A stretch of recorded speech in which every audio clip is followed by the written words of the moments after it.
Someone asked me today, Brother Fox, should we buy a house in this current housing market? Here it is 2022 and the houses are high. Brother Fox, should we wait until houses come down? Well, friends, I don't think houses are going to come down. I think the bidding wars on some houses, that's been happening. I think that will cool down because currently people are putting houses up for sale and selling them for even more money than they're asking. And that's because of an inventory shortage. There's not enough houses to go around at the moment, it appears, at least in certain parts of the country. And so houses are being sold for even more than the asking price. I think that will cool down, but I don't think you're going to see the prices of houses to come down. In fact, in my life, I'm not quite 60. I have never seen houses come down except one time. In 2008, so that's a number of years ago, 14 years ago, for a few months, actually in America, house prices actually did come down. That's a very, very rare thing. And I don't expect that's going to happen in 2022. And that's my thought on the matter. Housing prices went up, about 30% in 2020. Did you know that? And in 2021, housing prices went up about 12 to 14% across America. It's expected that this year it's going to go up from 5 to 8% here in 2022. But did you hear that? Prices are still going up. Now the rate of increase is slowing down, but the prices are still going up. So let's go back to about you buying a house.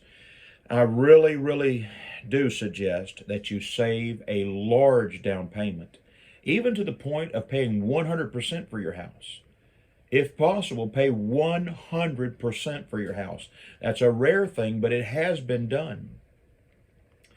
Otherwise, I really encourage you to put down at least 20% on your house so that you don't have to pay mortgage insurance. Mortgage insurance is high. You know, if you have a $200,000 mortgage, you're going to pay $150 thereabouts in mortgage insurance. And that does absolutely nothing for you. It is it's protection on foreclosure for the lender, though you, as the buyer, are going to have to pay for it. So I really, really encourage you to save at least 20% on the house. And I want to say this too: negotiate on the price of the house. Don't overpay the house. Research the house, see if it meets the needs, but then also make sure it's within your means. Do not buy a house that is beyond your means, and do not totally deplete your emergency fund, your contingency funds. In everybody's life, there's little emergencies that come up. I've had to just change tires on my wife's car. That's routine. That's going to happen. You're going to have to replace tires on cars. You need to have money for that. And so you need to save some liquid money to pay for the regular routine bills that are going to continue along the way. And you're going to have to furnish the house, and your wife's going to want some decorations in the house. And so you've got to live within your means. So figure out what is within your budget.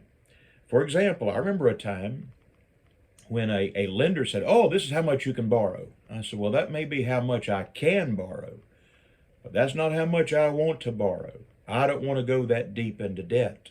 And I said, "Here's my limit." I said, "We're going to find houses within this limit." Because I'm just not willing to get overextended into debt. The Bible does not forbid debt, but the Bible never encourages debt. And so you take on debt very soberly. and very thoughtfully.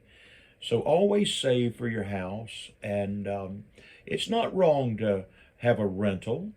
There's nothing wrong. Well, Brother Fox, I feel like I'm just wasting all of my money on rent. Maybe not. When you're renting, if you have the air conditioner go out, who pays to repair the air conditioner?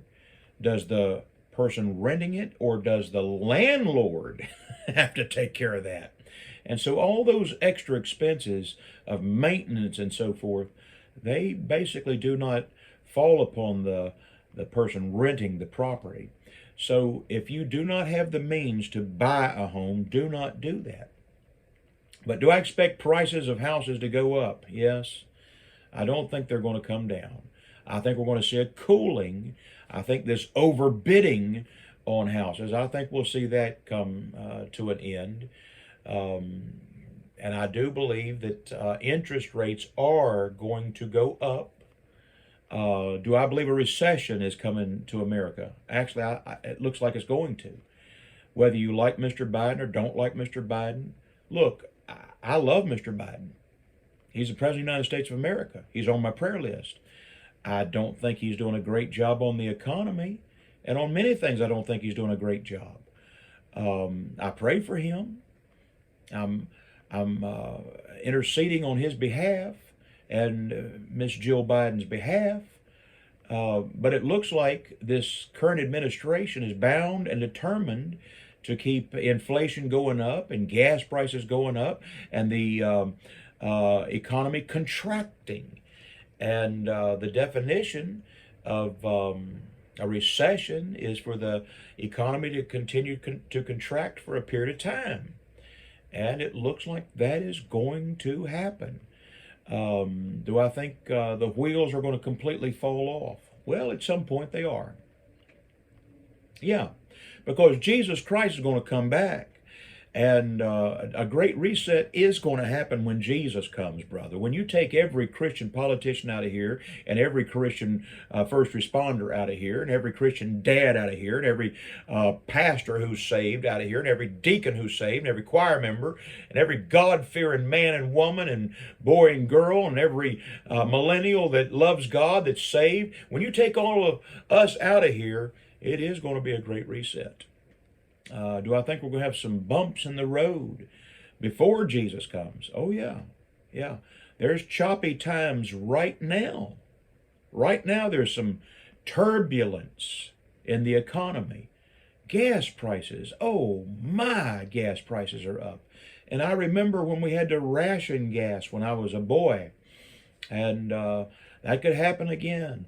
And, you know, we started the strategic oil reserves back then, but now we're depleting those reserves. I don't think that's very wise.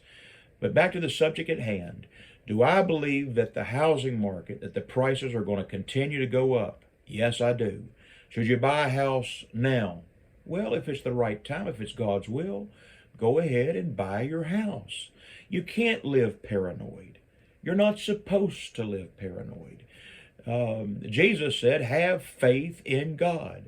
So get your Bible and read it, make some plans, make sure you're earning an appropriate amount of money. See, a lot of families' problem, it's not that they're overspending, it's they have an earning problem. They're not earning enough money. Some of you men need to get what people call side hustles, that you can make some extra money. I know a young man in Ohio that he's got a side hustle that he probably makes about $20,000 a year with his little side hustle.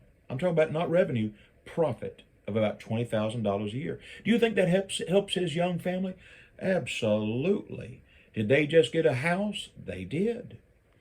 And so you may need to look to see how much money you're earning, and you may need to get you a little second job or start a little business. Now be realistic. Be realistic about these businesses, because I've seen people lose money, that they put too much money in without a realistic plan of making some money. And so, should you buy a house? Well, if it's God's will, and if it fits your budget, you should go ahead and buy the house and get the best price you can on it. And by all means, try to put down 20% so you don't have to pay that mortgage insurance. I really don't like paying that stuff. I hope this helps. May God bless.